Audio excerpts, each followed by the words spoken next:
Started as a high school coach, was a high school coach for 14 years. I was lucky to have my dad as my assistant, won the New York State title, so I stayed in high school for a long time. I actually started in the NE10 as an assistant at College of St. Rose, then took over two D3 programs, and then went to Wheeling Jesuit. Was there for 7 years, won back-to-back championships there. So I really enjoy rebuilding programs. New Haven is just, University of New Haven is just 2.5 hours from my family, so a lot of it was based on family decision as far as getting back to the Northeast. I think the University of New Haven has a ton of potential. There's a lot of good coaches here, new athletic director and Chris Palmer, and I really like the vision when I talk to him.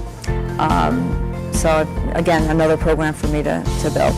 Yeah, so when I was hired at Wheeling Jesuit, Danny Sancombe was the athletic director at the time.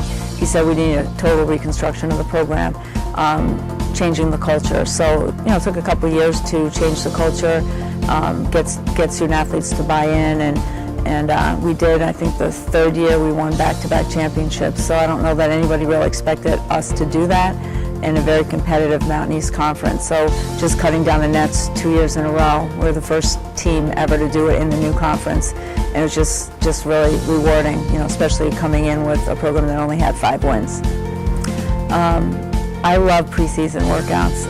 Fitness is my background, so just getting them in the best shape that they can get in. I look forward to working with them individually.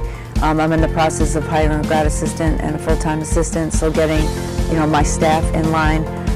But I've already been on the road twice and been here 3 weeks, just getting, because we are graduating 5 next season.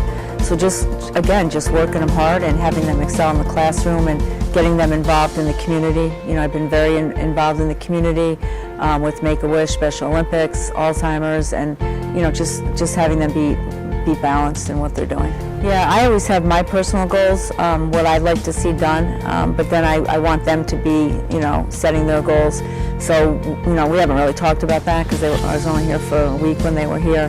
But I'm going to have the team with whoever the captains will be next season just really come up with what goals they have. The NE10 conference is a great conference. It's a little different than the Mountain East in the sense that the scores are usually lower. I think people play really good defense in the NE10, and there's a lot of veteran coaches. I was on the road this past weekend, and a lot of these coaches are still there since when I was at College of St. Rose. So, I think there's a lot of great coaches, a lot of great programs, and I want the team to be able to establish what kind of identity they would like to be known as. When I asked them that question, they didn't have an answer at this point. So hopefully in the fall, once they see workouts, they'll have some kind of focus and some kind of identity that they want to be known as for the conference.